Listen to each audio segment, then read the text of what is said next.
अब पुण्यात्माओं इस बात से ओहो उस चुणक ऋषि का झंडा शकर में फहराया। ओहो भाई महात्मा होते ऐसा हो, महात्मा और संत होते ऐसा हो, और सब उसने कांपण लाएगी और उसकी तूती बोलेगी।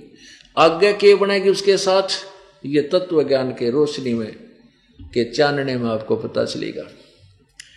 इस काल भगवान का विधान है, जैसे कर्म प्राणी करेगा वैसा ही भोगना होगा।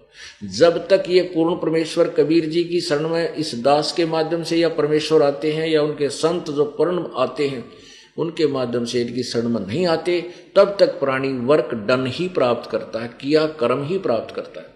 तो इसका विधान है कि पुण्य एक अकाउंट में, पाप न्यारे पन्ने पर है। एक पृष्ठ पर पुण्य और दूसरे पर पाप, यानी अलग अलग लिखता है। पुण्य के आधार पर मनमाने ये महर्षि जो चुनक जी थे स्वर्ग में, महास्वर्ग में, और मनमाना 1000 वर्ष स्वर्ग में रहेंगे। उसके बाद फिर पापों का नंबर आओगा भोगने का। ये कुत्ता बनेगा और खाज लग जाएगी, इसके सर में कीड़े पड़ेंगे। ये जो 72 कक्षोणी सेना का इसने नाश किया, इसको वो दुखी करेंगे, वो कर्म इसने भोगने पड़ेंगे। इसलिए कहा है कि गीता ज्ञानदाता कहता है भाई जब तक तत्वदर्शी संत नहीं मिलता और पूर्ण परमात्मा की भक्ति यथार्थ रूप से नहीं करता, तब तक तो वो मेरी साधना करने वाला वो ज्ञानी आत्मा भी मेरे वाली अनुतमाम अति अश्रेष्ठ साधना में ही लीन रहा। इसलिए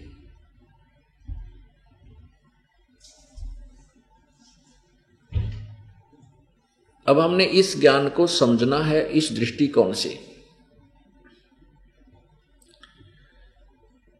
अब गीता ज्ञानदाता ये ब्रह्म है और ये स्वयं भी कहता है कि मैं भी उसी पूर्ण परमात्मा की शरण में हूं, मेरा पूज्य देव भी वही है। यदि यहां 7वें अध्याय के 18वें श्लोक के अनुत्तम शब्द को उनके दृष्टिकोण से ये माने कि समास में ये अति उत्तम हो जाता है, वो भी बात नहीं जचती। कैसे? गीता ज्ञान दाता कहता है कि मेरा पूज्य देव भी वही परमात्मा है जिसने सभी ब्रह्मांडों की रचना की है और मैं भी उसी की शरण में हूं। अब इन्होंने और अनुवाद गलत कर रखा है, वो दिखाता हूं आपको। ये देखिएगा श्रीमद् भगवत गीता, इसके अध्याय नंबर 15 के और श्लोक नंबर 4 में, ये श्लोक नंबर 4 में अब जैसे इसमें प्रमाण दिया है कि जब तत्वदर्शी संत मिल जाए और इस उलझी हुई गुत्थी सुलझ जाए, उसके पश्चात परम पद रूप परमेश्वर को भली भांति खोजना चाहिए, जिसमें गए हुए पुरुष फिर लौटकर संसार में नहीं आते और जिस परमेश्वर से पुरातन संसार वृक्ष की प्रवृत्ति विस्तार को प्राप्त हुई है, उसी आदि पुरुष नारायण के मैं शरण हूं। इस प्रकार दृढ़ निश्चय करके उस परमेश्वर का मनन और निधि ध्यान करना चाहिए। इसमें स्पष्ट है, गीता ज्ञानदाता कह रहा है कि वो अपने विषय में 4थे अध्याय के 5वें श्लोक में कहा कि अर्जुन तेरे और मेरे बहुत जन्म हो चुके, तू नहीं जानता मैं जानता हूं। 9वें में कहा कि मेरे जन्म कर्म अलौकिक है। दूसरे अध्याय के 12वें श्लोक में कहा कि अर्जुन ऐसा नहीं है कि ये सभी सैनिक और तू और मैं पहले नहीं जन्मे थे या आगे ना होंगे, अर्थात तू और मैं और ये सैनिक जन्मते मरते रहेंगे।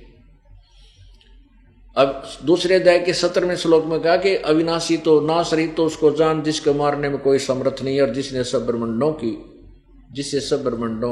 की रचना हुई है, जिस परमात्मा ने सब ब्रह्मांडों की रचना की, तो उसी के विषय में यहाँ कहा है। और यहाँ ये कहा कि मैं भी उसी की शरण में हूं। आगे देखिए 18वें अध्याय के 64वें श्लोक में कहा है कि अर्जुन मेरा पूज्य देव भी वही परमात्मा है। अध्याय नंबर 18 का और श्लोक नंबर ये 63 पढ़िए पहले। अब 18वां अध्याय अंतिम अध्याय है और ये 61, 62, 63 लास्ट अंतिम श्लोक चल रहे हैं। इनमें ये कह दिया 18वें अध्याय के 63वें श्लोक में कहा कि अर्जुन ये गीता का ज्ञान मैंने तुझे बता दिया। अब जैसे तेरी समझ में आवे तू ऐसे कर ले। मेरी शरण में रहना है तो उठा लठ, उठा हथियार, युद्ध कर। भाई जैसे कर्म करेगा वो फल तुझे मिलेगा। और जन्म मृत्यु तेरी भी होगी, मेरी भी होगी। जैसे कर्म, ये सब प्राणियों की योनियों में भी जाना पड़ेगा। यदि तुझे पूर्ण मोक्ष चाहिए सदा के लिए, तो कभी जन्म मृत्यु नहीं होगी, तो उस तत्वदर्शी संत की खोज कर और उस परमेश्वर की, उसके माध्यम से बताए ज्ञान से उस परमेश्वर की शरण में जा। अब कहते हैं कि ये गीता का ज्ञान अति गुप्त से गुप्त यू ज्ञान मैंने तेरे ताई बता दिया। अब जैसी तेरी समझ में आवे यूं कर ले। फिर 64 में फिर कह है कि एक और गुप्त बात बता दूं कि वो मेरा भी पूज्य देव है, जिसके विषय में मैंने 18वें अध्याय के 62वें श्लोक में कहा कि तू सर्वभाव से उसकी शरण में जा। वो मेरा भी पूज्य देव है, मैं भी उसकी पूजा करता हूं। यहां देखिए ये 63 है। इस प्रकार यह गोपनीय से यानी गुप्त से गुप्त, अति गोपनीय, गोपनीयों से भी अति गोपनीय यह गीता ज्ञान, गीता वाला ज्ञान, यह ज्ञान मैंने तुझे कह दिया। अब तू इस रहस्य युक्त ज्ञान को पूर्णतः भलीभांति विचार कर, जैसे चाहता वैसा कर। अब 64 में कहा कि एक और गुप्त से गुप्त बताऊं। वैसे जब एक गुप्त बताई दिया थी गुप्त, और दूसरा गुप्त क्या है ये देखो। सर्व गुहतमम भूय शरणों में परमम वचः इष्ट असी में दृढ़म इति तत्वक्ष्यामि ते हितम। ओह, अब इसका लिंक इस 62वें श्लोक से है। ये देखो 18वें अध्याय का ये 62वां श्लोक है।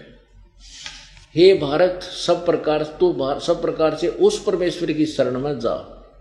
उस परमात्मा की कृपा से ही तू परम शांति और सनातन परम धाम को अर्थात सतलोक को प्राप्त होगा।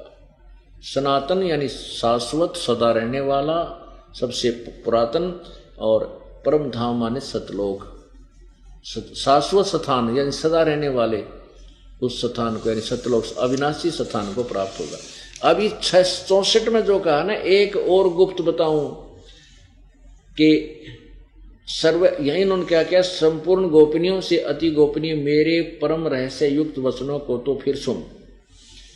मेरा अति इष्ट माने ने प्रिय कर दिया, तो मेरा अति प्रिय है। इससे यह परम हितकारक वचन मैं तुझे कहूंगा। अब यहां सीधा अर्थ है कि एक गुप्त ने पहले बता दिया, गीता वाला ज्ञान मैंने तेरे ही बता दिया, तेरी समझ में आओ तो मेरी शरण में रहे, उसकी शरण में जाना तत्वदर्शी संतों को खोज। ये गुप्त ज्ञान गीता वाला था। अब ये कहता है कि भूये माने फिर सुने और बताता हूं, सबसे गुप्त मेरे परम वचन के इष्ट असी में दृढ़म इति तत्वक्ष्यामि ते हितम। इति माने यह, इति माने यह जो 18वें अध्याय के 62वें श्लोक में जिस परमेश्वर की शरण में जाने को कहा है, वह इष्ट असी में, वह दृढ़म, वह मेरा भी पक्का इष्ट देव है, पूज्य देव है। ये तेरे हित में, ये तेरे हित में कहूंगा। आज तक मैंने किसी तरह नहीं बताई, इसका सीधा सार्थी बनता है। परमात्मा कहते हैं निरंजन धन तेरा दरबार, निरंजन धन तेरा दरबार, जहां पर तनिक न न्याय विचार, जहां पर तनिक न न्याय विचार। भाई वैसा उड है मुल मुल खासा, गल मोतियों के आर। वैसा उड है मुल मुल खासा, गल मोतियों के आर। पति भरता को मिले न खादी, वो सूखा नरस आहार। निरंजन धन तेरा दरबार, निरंजन धन तेरा दरबार, जहां पर तनिक न न्याय विचार। भाई पाखंडी की पूजा जग में संत को कहें लबाड़। पाखंडी की पूजा जग में संत को कहें लबाड़। अज्ञानी को परम विवेकी, ज्ञानी को मूढ़ गंवार। निरंजन धन तेरा दरबार, निरंजन धन तेरा दरबार, जहां पर तनिक न न्याय विचार। कह कबीर सुनो भई साधो सब उल्टा व्यवहार। कहे कबीर सुनो भई साधो सब उल्टा व्यवहार।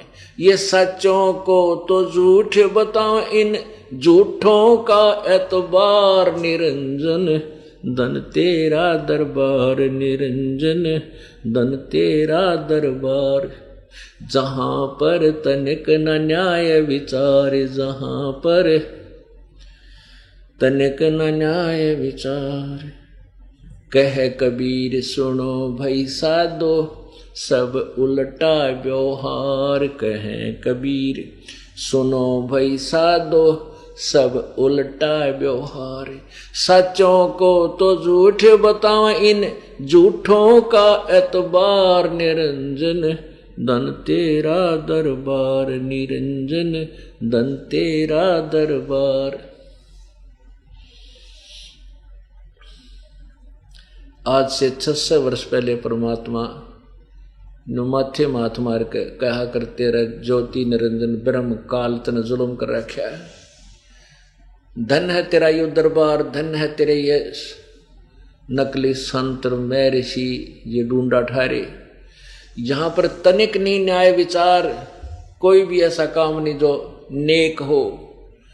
कहते हैं वैश्या ओड्डा बुलबुल खासा और गड़मोतियों के हार, और पतिव्रता को मिले ना खादी सूखा नरस आहार निरंजन। धन तेरा दरबार, यानी जितने खोटे कर्म करेगा यहाँ तूणा प्रफुल्लित होता दिखेगा, और नेक नीति जो चलेगा वो कति उबर नहीं सकता। क्यों नहीं उबरता? क्योंकि उस उबरने वाली शक्ति से मेल नहीं हो रहा है उसका। ना तो नेक नीति वाला तो उबरना चाहिए। फिर क्या कहते हैं कि पाखंडी की पूजा जग में, ओह संत न कह लबाड़। अब दिखाऊं थोड़ी सी झलक आपको एक पाखंडी की।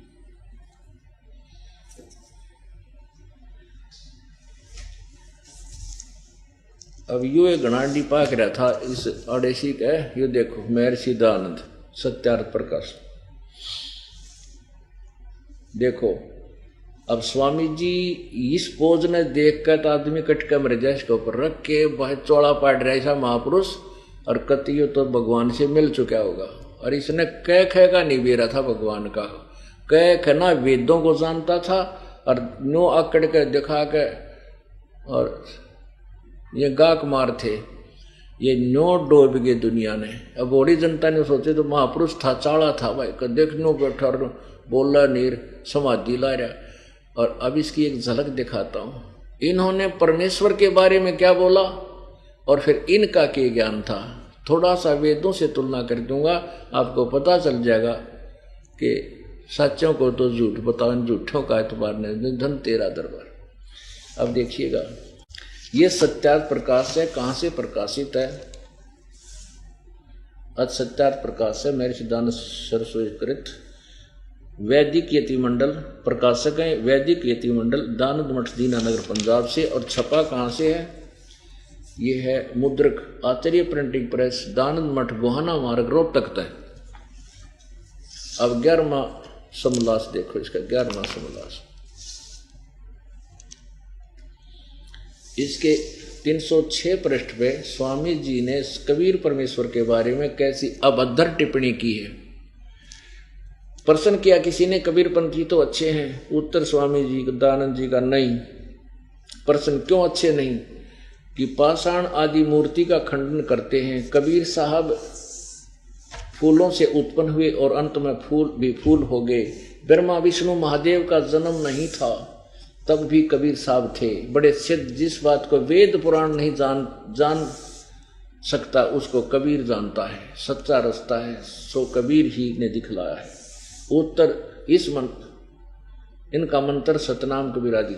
उत्तर स्वामी दयानंद जी का कि पाषाण आदि तक छोड़ वह पलंग तक, पाषाण माने पत्थर, पत्थर पूजा तो को छोड़ तू, वो तो कबीर पंथी तो कबीर साहब तो छोड़ पलंग गद्दी तकिए खड़ाऊं और ज्योति, ज्योति यो हवन जो हम करते हैं ना जो जगह वहाँ देसी घी की, इस दीप को कहते दीप आदि का पूजन क्या पाषाण मूर्ति से न्यून नहीं, यानी पत्थर मूर्ति से भी घटिया है। जो हम हवन करते हैं ज्योति लगाते हैं इसको कहते। अब जैसे जिस परमात्मा तय जिस संत से एक दुखी आदमी को राहत मिल जाए, जो कितना भी ना मिलियो, अंतिम सांस गिन रहा हो, और उसने उस आशीर्वाद से या उसकी जैसे भी कृपा से वो स्वस्थ हो जाए, तो फिर वो जो भी उस महापुरुष के कहीं तकिया हो, खड़ाऊ हो, जूते हो, माथा गलाओगे हैं, और ऐसे मोक्षदायक ऐसा ज्ञान देने वाले संत को तो शिरोधार्य सवते करता है श्रद्धालु। यो उनको भी नकारा कर रहा है, इनों का छोड़ वो तो पलंग तकिए हैं, और इनकी पूजा करें और दीप लावें, जोत जगाओ। और आप हवन के बारे में 100 जगह कह रखे हवन करो, हवन का केवल प्रारूप बदला है। ये हवन करते थे लकड़ियां के ऊपर घी गेर कर स्वाहा स्वाहा डूंडा ठहरते। अब लकड़ियां का धुआं उस घी ते भी घना 100 ग्राम घी नहीं गिरते, लकड़ी गिर लेते उसमें किलो पक्की, वो धुआं पर कार्बन डाइऑक्साइड ज्यादा बनाती। अब 100 ग्राम आप रुई में 1 क्विंटल घी ने हवन कर सकते हो, और कार्बन डाइऑक्साइड उसकी तो होए कोई ना, लेकिन उसमें घी डालता रहे, जोत जले नहीं जल्दी से, जिसमें घी प्रॉपरली चलता रहे। तो ऐसे परमात्मा ने ये सिंपल सा हवन बिल्कुल जनसाधारण कर सकता है, और इसमें प्रदूषण कम और बेनिफिट गना। तो इस दीप हमारे तय दीप की भी निंदा कर रखी, जोत लान की, हवन की भी, अराप हवन की गुण गावे। यानी इसने ठेका ले रखा था बकवाद करने का कि सच्ची तो माननीय कोई ना किसी की, और अपनी झूठ को ऊपर रखना ही रखना। बतेरे दिन रख गया, अब यह सारी समाप्त हो जाएगी। अब देखो क्या कबीर साहब बनूंगा था जो कलियां हो, था जो फूल से उत्पन्न हुआ और अंत में फूल हो गया। अब क्या कहते हैं, यही बात सच्ची होगी। यह जो बात सुनी जाती है वही सच्ची होगी कि कोई जुलाहा काशी में रहता था, उसके लड़का बाला नहीं था। एक समय थोड़ी सी रात्रि थी, बाजार में चला जाता था तो देखा सड़क के किनारे में एक टोकरी में फूलों के बीच में उसी रात का जन्मा बालक था। वह उसको उठा लेगा, अपनी स्त्री को दे दिया, उसने उसका पालन किया। जब वह लड़का बड़ा हुआ तो जुलाहे का काम करता था। किसी पंडित के पास संस्कृत पढ़ने के लिए गया, उसने उसका अपमान किया, कहा कि हम जुलाहे को नहीं पढ़ाते। इस प्रकार कई पंडितों के पास फिरा, परंतु किसी ने न पढ़ाया। तब ऊट पटांग भाषा बनाकर जुलाहे आदि नीच लोगों को समझाने लगा। अरे तेरा गजब, तंबूरे लेकर गाता था, भजन बनाता था।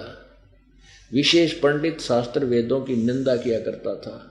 कुछ मूर्ख लोग उसके जाल में फंस गए, मर गया जब उसको लोगों ने, तब उसको सिद्ध बना दिया। और जो उसने जीते जी बनाया था उसको उसके चेले पढ़ते रहे। अरे तेरा गजब ओए लाल को कौड़ी बतावे भांग पीनी है। और भी देखो आगे दिखाओ इसके कमाल। अब क्या ये 7वें अध्याय का, ये देखिएगा 7वां अध्याय जहाँ से प्रारंभ होता है। अब इसके 4 सिद्धांत 5 मिनट में फेल कर हो जाएंगे। आप ध्यान से सुनना पुण्यात्माओं, कि जब तक हमने इन नकली ऋषियों और गुरुओं की पोल का नहीं पता होगा तब तक हमारा हृदय इनसे हट नहीं सकता। हृदय जब हटेगा, जब आँखें देख लेंगे छपकली दूध में पड़ी हुई, फिर उन्हें छुआ भी कोई नहीं, आदमी रब मर जाएंगे, आग लगे से दूध के। तो अब यह छपकली दिखा होगा दास साहब को, दूध में, इनके दूध में छपकली है, ये नो के मोटी मलाई है। अब देखो ये 7वां समोल्लास है। इसमें किसी ने प्रश्न किया कि वेद में ईश्वर अनेक, इस बात को तुम मानते हो वा नहीं? उत्तर स्वामी जी का कि नहीं मानते, क्योंकि चारों वेदों में कहीं नहीं लिखा है जिससे अनेक ईश्वर सिद्ध हों, किंतु यह तो लिखा है कि ईश्वर एक है। अब यहाँ एक विचारणीय विषय है, ध्यान देना पुण्यात्माओं। सब इसी सत्यार प्रकाश के प्रथम समोल्लास में ये क्या लिखते हैं, ये देखिए प्रथम समोल्लास 15 पृष्ठ पे यहां लिखा है कि सबसे बड़ा होने से ईश्वर का नाम ब्रह्म है। यानी ब्रह्म को हो चाहे ईश्वर को हो, इन्हीं की दृष्टि में ईश्वर का नाम ब्रह्म है। ठीक है।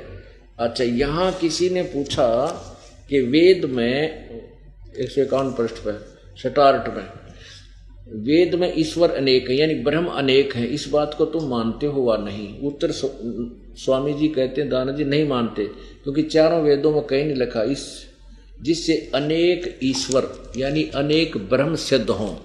यहाँ स्वयं कहते हैं सबसे बड़ा होने के कारण से ईश्वर का नाम ब्रह्म, ईश्वर कहो चाहे ब्रह्म कहो। तो यहाँ कहते हैं वेद में कहीं नहीं लिखा जो अनेक ईश्वर यानी ब्रह्म सिद्ध हों, और अब पे सिद्ध करने लाग रहा और तरह के भैया।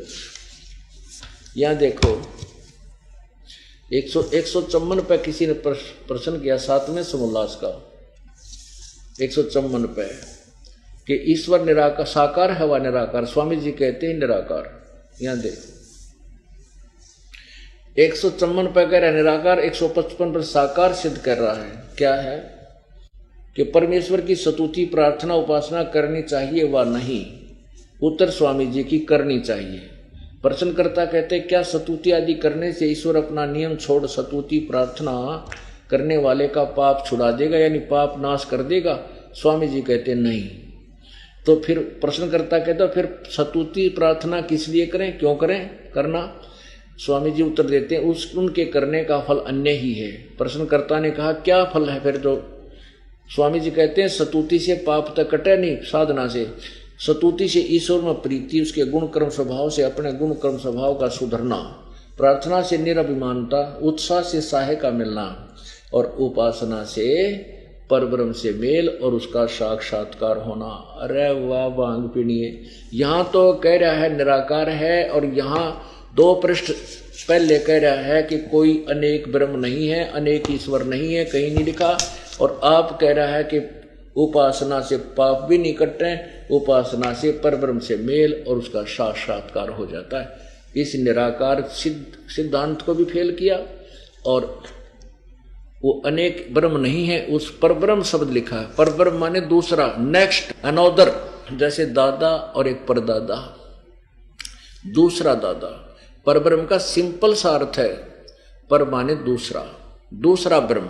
2 ब्रह्म आप सिद्ध कर दिया। रुआन कहीं नहीं लिखा मैं तुम्हें क्यों भांग पियो है, कुछ मुंह मांगे वो बांट दिए, संस्कृत में बोला और क्या समझ में आओ को ना।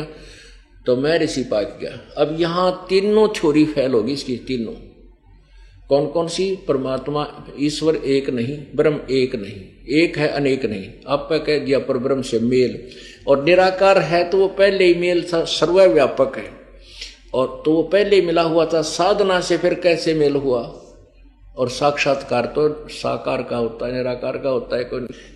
अब जैसे कोई कहे कि उपासना से पाप नहीं कटते, भगवान की भक्ति से पाप नहीं कटते, रतरा गजब हो। कोई कहे कि औषधि खाने से रोग तो कटता नहीं, पहलवान हो जाएगा, तो क्या वो वैद्य की स्टेटमेंट हो सकती है? वो तो कति नशेड़ी आदमी होगा, बकवाद करे। और कोई न कहे साबुन से मैल नहीं नाश नहीं होता, साबुन कपड़े का मैल नहीं छुड़वाता, तो और क्या करता है कि मजबूत कर देता है। तो ना तो उसने स्वप्न जिंदगी में साबुन प्रयोग किया ना देखा, वो कति बकवादी आदमी है, झूठ बोलता फिर है। वो कोई एक एरड पेरड हुआ करे ना, वो बोल लग रही इसी स्टेटमेंट। तो अब ये वेदों का ज्ञाता कब हमारी ऐसी स्टेटमेंट। अब आपको यजुर्वेद दिखाते हैं इन्हीं के द्वारा भाषा भाष्य देखिएगा। यजुर्वेद ये क्या कहते हैं कि वेद सब सत्य विद्याओं का पुस्तक है, महर्षि दयानंद। ये बात इसकी बिल्कुल सही है कि वेद में सत्य लिखा है, और आप वेद के विरुद्ध सत्यार प्रकाश में कहता है पाप अक्षमा नहीं होते, और वेद कहता है पाप अक्षमा होते हैं, घोर पाप भी भगवान काट देता है। अब देखो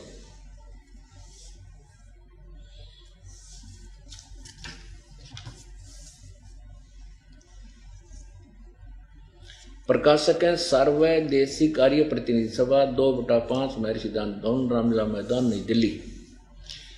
अब भाषा आर्य भाषा भाष्य यजुर्वेद का संपूर्ण 40 अध्याय किसने किए? महर्षि दयानंद सरस्वती कृत। अब देखो 8वें अध्याय का और तेरे की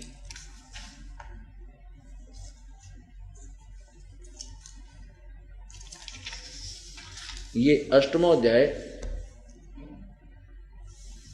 और ये 13वां मंत्र देव कर्तस्य, ये यहां से प्रारंभ है। 241 पृष्ठ पे। अब 242 अनुवाद है इसका।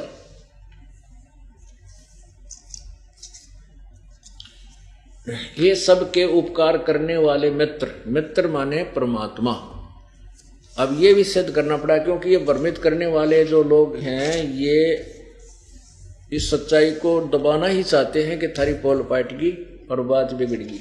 इस स्वामी दयानंद जी ने खुद लिखा है प्रथम समोल्लास में कि परमात्मा, मित्र नाम परमात्मा के लिए ही प्रयोग होता है। ये देखो, ये प्रथम समोल्लास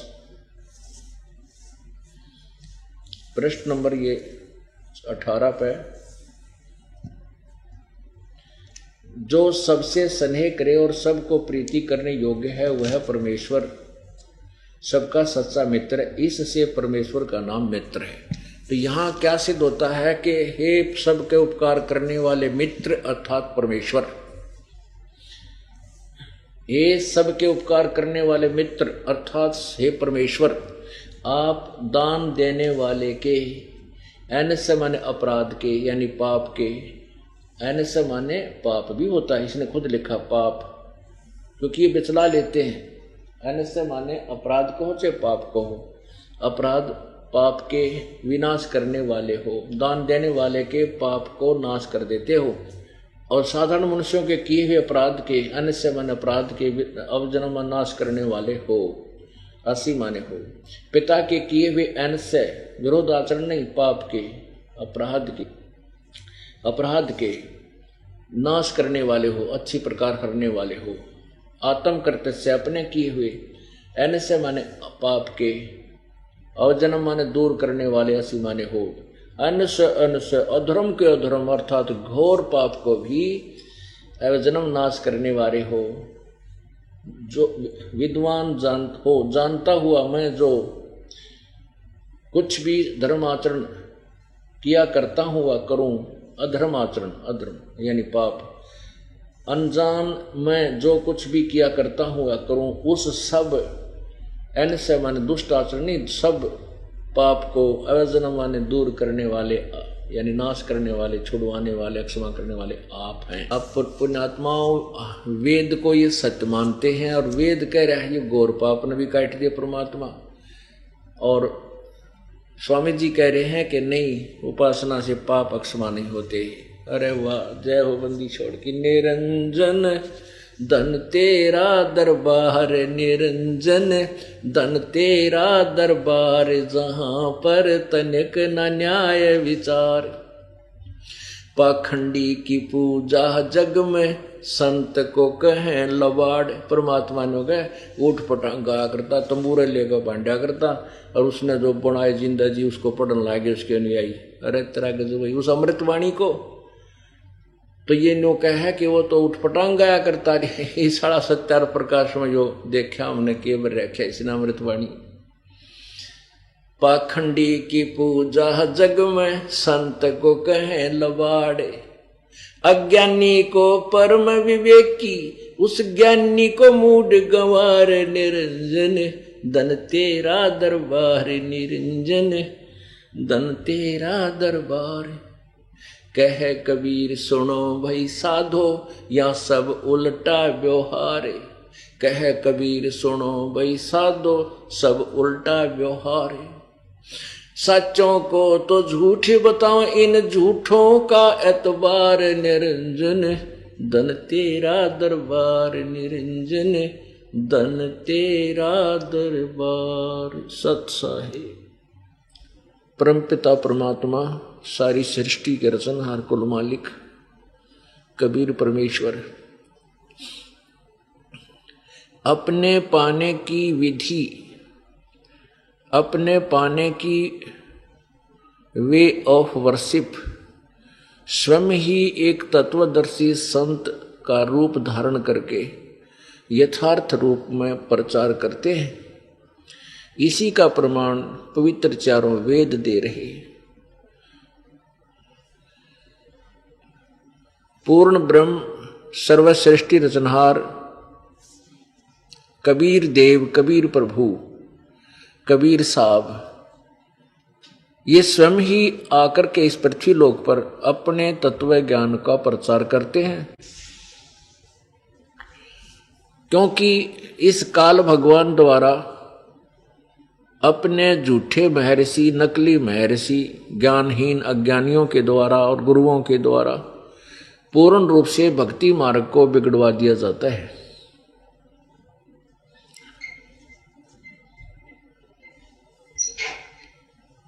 और श्रद्धालु नास्तिक होकर के विकारों में ग्रस्त हो जाते हैं। ये सभी कबीर परमेश्वर की आत्मा है।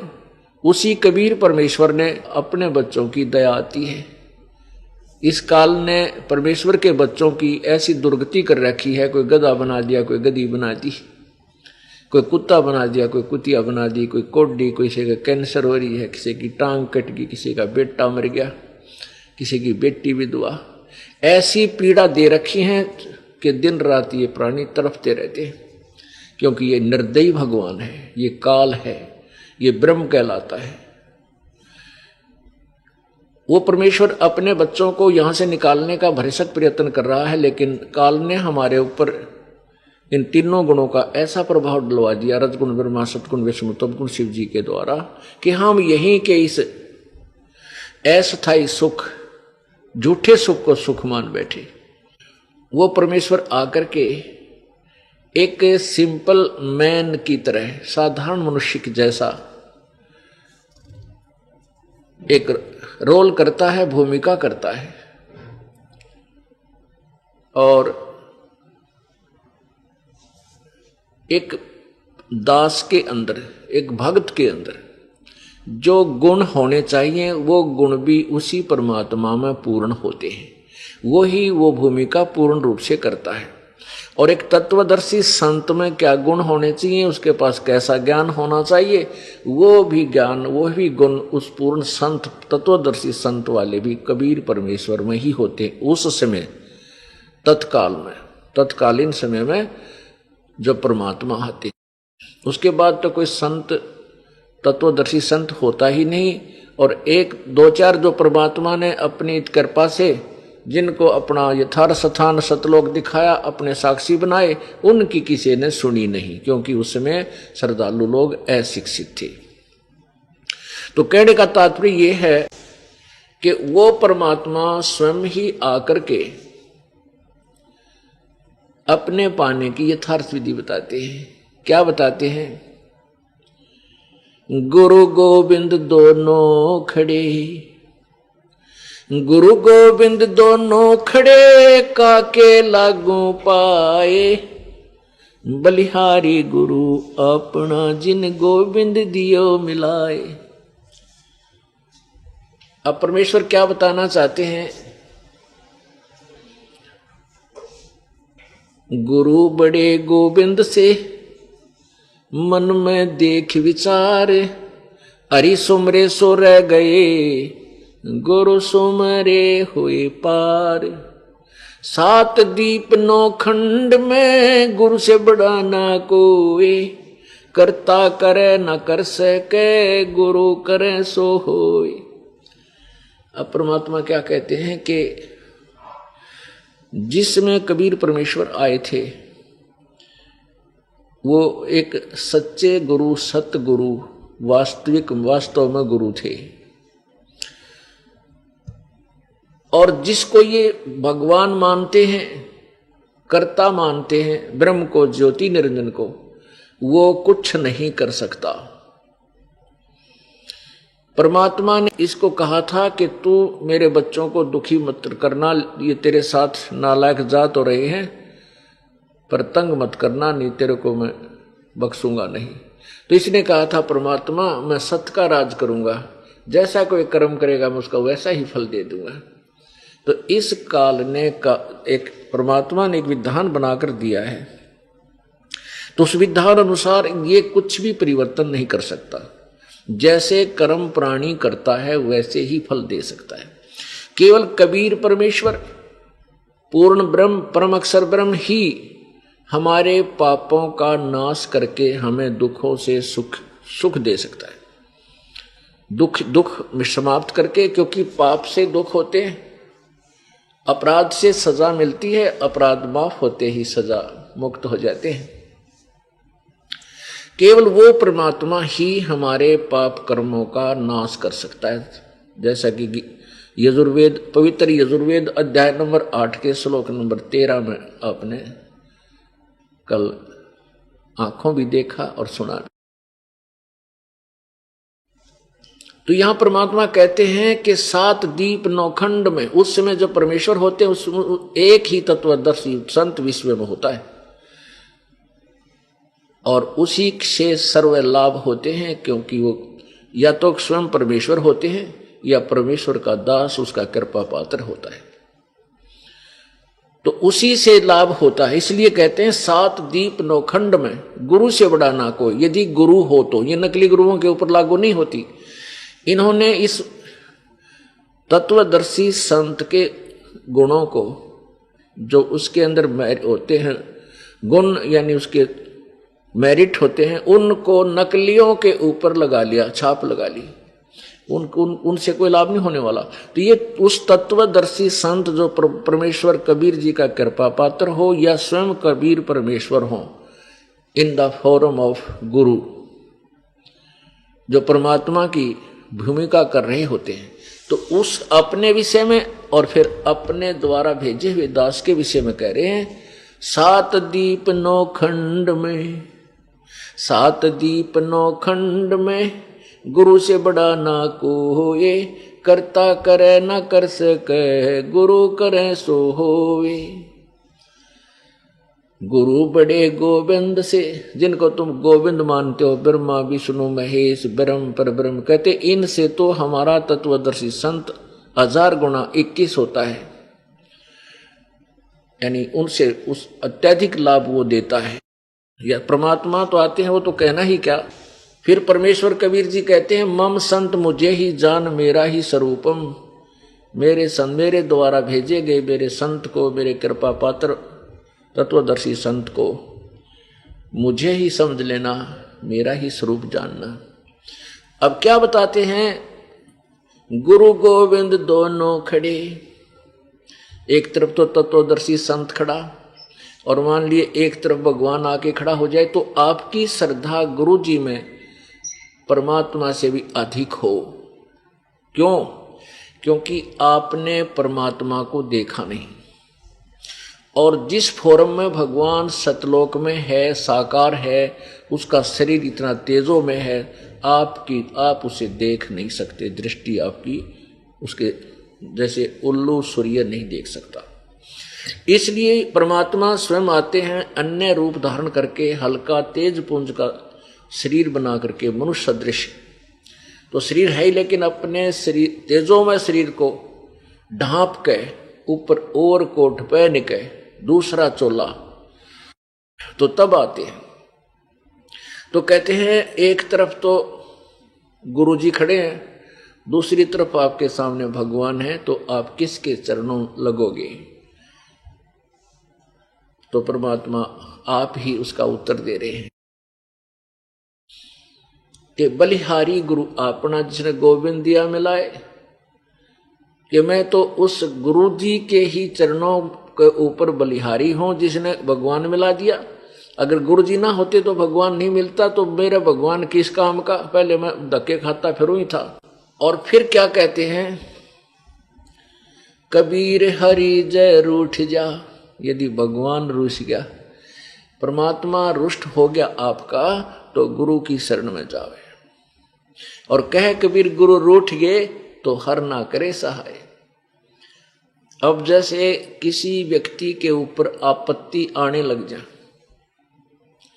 आपत्ति पे आपत्ति आनी शुरू हो जाती है, क्योंकि उसके पुण्य कर्म समाप्त हो जाते हैं और पापों का दौर प्रारंभ हो जाता है, तो उस समय उस पर आपत्तियों पर आपत्ति प्रारंभ हो जाती है।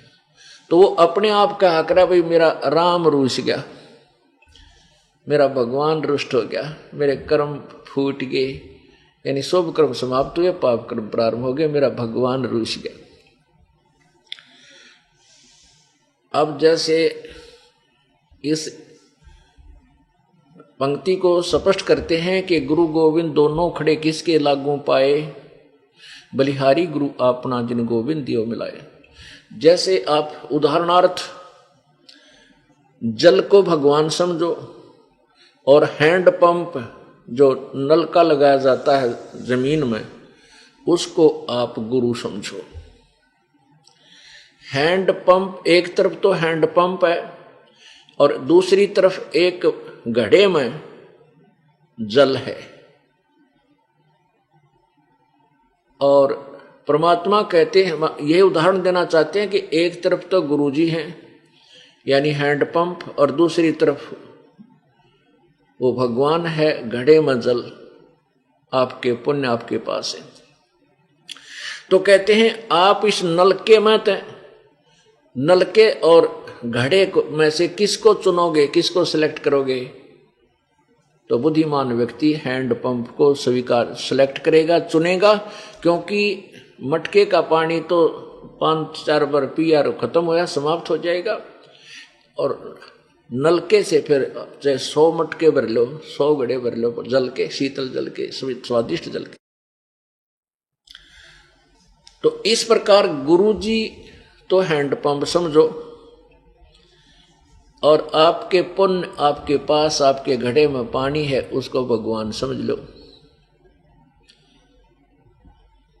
ये कंसेप्ट क्लियर हुआ कि गुरु गोविंद दोनों खड़े किसको लागू पाए?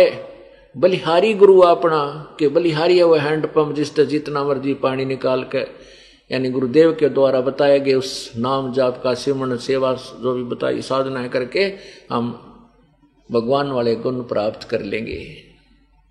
फिर कहते हैं कबीर हरि जय रूठ जा, यदि आपके घड़े का पानी जल समाप्त हो गया तो गुरु की शरण में जावे, यानी हैंड पंप पर जाकर वो मटका फिर गड़ा फिर भर लावे और कह कबीर गुरु रूठ गए। जब हैंड पंप खराब हो गया तो वो हर नहीं करे सहाय, वो जल आपकी मदद नहीं कर पाएगा क्योंकि वो समाप्त हो जाएगा। यदि आपके पुण्य समाप्त हो गए, क्षीण हो गए, पुण्य अक्षीण होने के बाद पापों का दौर प्रारंभ होता है, कष्ट पे कष्ट होते हैं, गाला हाथ न फेंका नहीं, लाभ के लिए हो जाए तुरंत हानि। कोई बालक बीमार की तो आप बीमार की ना जाने के समस्याएं इस जीव पर आ जाती है, तो उसका राम रूठ गया, भगवान रुष्ट हो गया, उसका हरि रूठ गया और उसका क्या विकल्प है कि गुरु के पास जावे, उस हैंड पंप के पास जावे और फिर उसकी जैसे वो उसकी क्रिया होती है उसे लाभ लेने की, कि गुरु जी के समक्ष गीता जी अध्याय नंबर 4 के श्लोक नंबर 34 में कहा है कि उस तत्व ज्ञान को जो सच्चिदानंद घन, गीता जी अध्याय नंबर 4 के श्लोक 25 से लेकर 34 तक का विवरण है कि कोई साधना किसी तरह करता है, कोई किसी तरह करता है और उस साधनाओं को वो सब पाप नाशक जानते हैं, लेकिन उस परमेश्वर सच्चिदानंद घन की वाणी में अर्थात उस परम अक्षर ब्रह्म के द्वारा दिए गए उस तत्व ज्ञान में ये सभी विस्तार से लिखे हैं, कौन लाभदायक है, कौन सी क्रिया ठीक है, कौन सी गलत है। उस तत्व ज्ञान को तू तत्वदर्शी संतों के पास जाकर समझ, उनको दंडवत प्रणाम करने से, दंडवत प्रणाम पूरी गीता जी में केवल तत्वदर्शी संत को दंडवत प्रणाम करने के लिए लिखा है। अपने विषय में 64 में 18वें अध्याय के 65वें श्लोक में कहा कि मेरी शरण में रहना तो मुझे नमस्कार कर, नमस्कारू, नमस्कार तो इतना होता है और दंडवत प्रणाम साष्टांग लेट करके दंडवत होती है कि उनको दंडवत प्रणाम करे, अति अधीन विनम्रता से छल कपट छोड़कर उनसे बात करे, फिर उनसे ज्ञान ग्रहण करे, यानी गुरुदेव की सेवा अर्थात उसके साथ व्यवहार विधिवत करके उससे लाभ लिया जा सकता है। हैंड पंप को चलाने की विधि होती है, यदि उसने नो कर धड़क धड़क करके वो तोड़ ताड़ कर गिर दे तो पानी तो भी गया। यदि गुरु जी के साथ मिसबिहेव किया तो परमात्मा उससे लाभ देना आपको बंद कर देगा। इस तरह बताया कि वो जब आपके पुण्य समाप्त हो गए, पाप प्रारंभ हुए, तो पुण्यों का फिर घड़ा भरने के लिए आपने तत्वदर्शी संत रूपी हैंड पंप के पास आना पड़ेगा। फिर जैसे ये दास आपको क्रियाएं बताएगा ऐसे आप कर लीजिए, काम चल जाएगा आपके, फिर घड़ा भर जाएगा, फिर सुख हो जाएंगे।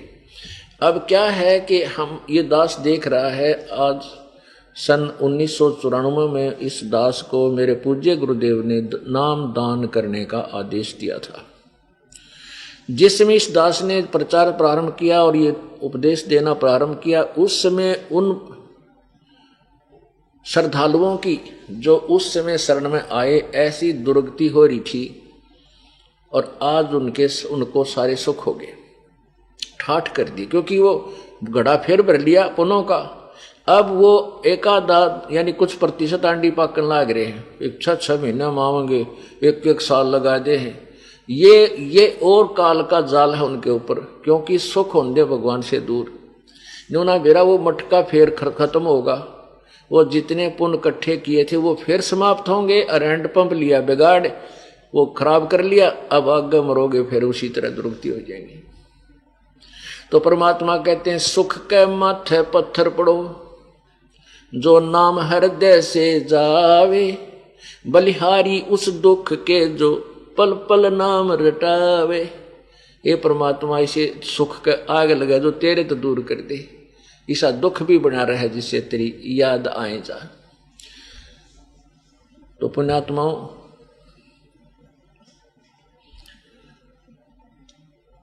गुरुदेव के विषय में हमने कितना सावधान रहना चाहिए। और सत्संग में आने से इस काल के जाल का पता लगता रहता है। कुछ दिनों जैसे महीने 2 महीने 6 महीने सत्संग नहीं सुनोगे तो आपके ऊपर फिर वही व्यवहारिक लोगों की बातों की परत चढ़ने लग जाएंगी, आपका अंतःकरण मैला बन जाएगा। सत्संग में आने से आपका अंतःकरण जैसे कपड़ा मैला हो जाता है प्रतिदिन पहनने से, और 5-10 दिन ना धोए, सफाई ना धोए नहीं तो उसने साफ नहीं करे तो ऐसा मैला हो जाएगा, उसका ओरिजिनल कलर भी ना दिखे। तो उसको प्रतिदिन साफ कर ले, प्रतिदिन ना करे तो भाई 2-4-10 दिन में अवश्य धो ले। यानी हफ्ते में तो अवश्य आ जाओ, हफ्ते में नहीं तो 15 दिन में, 15 दिन में नहीं आ सकते तो महीने में तो चूक क्या मत करो। यदि तुमने परमात्मा पाना है और यदि एक मटका भर के घर बैठ जाना है तो वो आपकी मौज है, वो मटका आपका खत्म होगा, इस जन्म में ना होगा, अगले में हो जाएगा, फिर गधे बनोगे। तो हमने ये पीछा छुटवाना पड़ेगा और आखिरी सांस तक इस सद्दास की शरण में रहना पड़ेगा और दर्शनार्थ और सत्संग सुनने के लिए अपने आना पड़ेगा, नहीं तो आप फिर फेल हो जाओगे। और ये असंग जन्म हो गया हमने बरमते और भटकतों को, ये पीछा छुटवाना पड़ेगा। अब गुरुदेव की इतनी महिमा है तो कबीर परमेश्वर क्या बताते हैं कि आपके हृदय में कैसी भावना होनी चाहिए। जय इब कै सतगुरु मिले, सब दुख आँखों रो, चरणों ऊपर शीस धरूं, कहूं जो कहनी हो। कबीर साईं मिलेंगे, पूछेंगे कुशलाते, आद्य अंत की सब कहूं, अपने दिल की बातें। गुरु जी तुम ना भूलियो, चाहे लाख लोग मिल जाही, हमसे तुमको बहुत हैं, पर तुमसे हमको नाही। तुमरे विसारे क्या बने, किसकी शरण में जाऊं। शिव वृंच मुनि नारदा, तिनके हृदय विना समाऊं। अब क्या बताते हैं कि जैब के सतगुरु मिल जावे, क्योंकि सतगुरु की महिमा अपरंपार है। सतगुरु की, नकली गुरुओं की नहीं, वो तो बट्ठा बैठाते हैं, भक्त समाज को बिगाड़ने के लिए काल के द्वारा भेजे जाते हैं। पुण्यात्माओं,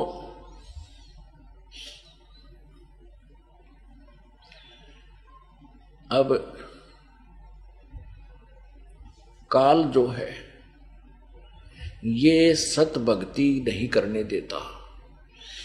अच्छी आत्माएं जो कभी परमेश्वर के चरणों में कबीर जी के जब आए थे, वो स्वयं तत्वदर्शी संत की भूमिका करने, चाहे सतयुग में, त्रेता में, द्वापर में, कलयुग में, जो भी अच्छी आत्माएं उनके साथ रही हैं वो भक्ति से परिपूर्ण हो जाती हैं। लेकिन उस परमात्मा को, क्योंकि आज ये दास आपके पास है और अब कबीर परमात्मा आ जाए, अब जरूरी नहीं है वो कबीर भगवान इस स्वरूप में जो आप रोज देखते हो, दाढ़ी दूढ़ी बुढ़ा कर टोपी टापी पैर के ना, वो किसी भी रूप में आ सकता है। और यहां इस दास के स्थान पर वो परमेश्वर आ जाए और आपके साथ ऐसे ही ज्ञान देवें, आपको आशीर्वाद देवें, मिलें, सत्संग करें, तो आप उनके साथ क्या व्यवहार करोगे? अब जो पुण्यात्मा है वो तो समझ गए होंगे क्या व्यवहार कराएंगे कि परमात्मा की तलाश और परमात्मा सामने, फिर व्यवहार के फिर तो समर्पण होगा। तो कहने का भाव ये है कि जैसे ये दास उस परमेश्वर का ही स्वरूप मानना होगा। कैसे? जैसे एक गणित के अंदर, मैथमेटिक्स में एक प्रश्न होता है ऋण का, लोन का, तो उसमें क्या होता है कि मूलधन ज्ञात करना होता है। मूलधन, उसके लिए उस मूलधन होता है करोड़ों रुपए में, लाखों और करोड़ों रुपए की राशि होती है। उसको प्राप्त करने के लिए मानना पड़ता है, मान लीजिए मूलधन 100 रुपये। 100 रुपये वो मूलधन नहीं है, वास्तविक मूलधन नहीं है, लेकिन वो सपोज करना पड़ेगा। मान लिया मूलधन 100 रुपये, मान ले, तो उस मूलधन को 100 रुपये मानकर फिर उसका जो है टाइम निकाल लिया जाता है, उसका कितना समय, उसके बाद उस समय से सब मल्टीप्लाइड करके रेट, तो वो मूलधन निकल आता है। वो मूलधन लाखों और करोड़ों रुपए में होती है वो राशि, लेकिन जब तक हम 100 रुपये को मूलधन नहीं मानेंगे, इतना ओरिजिनल मूलधन मिला को नहीं, प्राप्त नहीं हो सकता, अर्थात आपका प्रश्न हल नहीं हो सकता, आप पास नहीं हो सकते, उत्तीर्ण नहीं हो सकते। तो इस दास को, ये दास भगवान नहीं है, अर्थात वो मूलधन नहीं है जो ओरिजिनल है, लेकिन आपने इस दास को 100 रुपये रूप में मानना पड़ेगा। मान ले गुरुजी भगवान, जब तक आप गुरुजी को भगवान नहीं मानोगे, ये इक्वेशन आपकी सोल्व नहीं हो सकती, मोक्ष वाली। तो इसलिए जब गुरुजी यहां बैठे हैं तो भगवान बैठा है, ये सोचो, और भगवान बैठा है तो आपका व्यवहार, आपका बोलना, आपका चलना, यदि परमात्मा आपके सामने हो तो आप क्या कैसी व्यवहार करोगे? क्या छल कपट रखोगे तो फिर तुम्हारे जैसा नीच नहीं, दुष्ट नहीं, मारे के साथ कमीण नहीं। जब हम भगवान के सामने भी छल कपट करेंगे, यहाँ क्या छल कपट करने की आवश्यकता पड़ेगी आपको? छल कपट वो करेगा जो बीड़ी पिंदा होगा और नो कहेगा मैं ठीक सू जी, और छल कपट तो बोल रहा बीड़ी पीवे, और बार बार कही जाती है कि नियमों का जो भंग कर देगा उसका नाम टूट जाएगा, उसको कोई लाभ भगवान का नहीं मिलेगा, चाहे डेली आओ यहां पर, किसी भी मर्यादा को भंग कर दो। और आप फिर उसको कपट छुपा कर रखते हो, नाम खंड किए बैठे हो, डेली आ रहे हो, अपनी उस कमजोरी को नहीं बताते हो, तो आप कपट कर रहे हो, तो वो कपट आपको हानिकारक होगा, नहीं करना चाहिए। स्पष्ट बता दे जी मेरे से ये गलती बनी, उसका समाधान विकल्प परमात्मा ने दे रखा है भाई, उसको दोबारा उपदेश दिया जाएगा ताकि उसका कनेक्शन रीस्टार्ट हो जाए। जैसे कनेक्शन दिया जाता है बिजली का, पावर का, तो वो पावर जब कनेक्शन कट गया, किसी भी कारण से डिफॉल्टर हो गया, तो कनेक्शन काट दिया जाता है। तो कनेक्शन कट गया तो आपके पास कुछ भी को नहीं, वो पावर काम नहीं कर सकती आपके घर में, वो पावर गई। बाकी आप मैनुअली जो जितना कर सकते हो वो कर ही लोगे हाथ से। ऐसे ही परमात्मा का नाम आपको दिया जाता है, आपको नियम बताए जाते हैं। यदि आपने भगवान पाना है और परमात्मा से लाभ लेना है तो इन नियमों का आजीवन पालन करना होगा। अगर आप नहीं कर सकते और आपने ये बयान माटी करवानी है तो आपकी मौज। ये नियम ऐसे नहीं जो आप नहीं कर सकते। मानता हूं ये कुछ डिफिकल्ट इस कारण से हो गए कि अन्य समाज इन नियमों के विरुद्ध ही चल रहा है, और एक घर में एक या दो सदस्य उपदेश लेता है, उसको कुछ दिन दिक्कत अवश्य आएगी, क्योंकि वो विरोध बहुत करते हैं। करने दो, परमात्मा तभी निकट रहेगा आप भगवान की मर्यादा पर खरे उतरोगे। नियम टूट जाने से बहुत दुख होगा। जैसे सीता जी को श्री रामचंद्र जी और लक्ष्मण जी ने बता दिया था कि हम, जैसे वो जंगल में थी, एक कुटिया बना रखी थी, और वहाँ एक रावण का मामा मारीची एक मृग का रूप धारण करके वहाँ बोई गई जो बाड़ी बगीची थी सीता जी की, उसको तोड़ रहा था, सोने का मृग बनकर। तो सीता जी ने उस मृग की इच्छा व्यक्त की थी, मुझे जीवित या मृत ला कर दो, हठ कर लिया। तब उसको जाते समय लक्ष्मण जी ने कहा था कि ये मैं इस कुटिया के चारों तरफ एक मंत्रित रेखा खींच के जा रहा हूं, इस रेखा को पार मत करना। इसे पार करोगी तो यह जंगली जानवर या कोई निकम्मी आत्मा आपको हानि कर सकती है, इसके अंदर कोई नहीं आएगा। अब सीता ने उस समय तो स्वीकृति दे दी। फिर उसी समय रावण आया एक साधु रूप बना के, और जो ही रावण अंदर कुटिया के निकट आने लगा, उस रेखा को पार करना चाहा, तो उसमें से एकदम अग्नि की लपट निकली, जैसे उसको भस्म कर देंगी। तो 10 कदम दूर रावण दौड़ के गया बैग।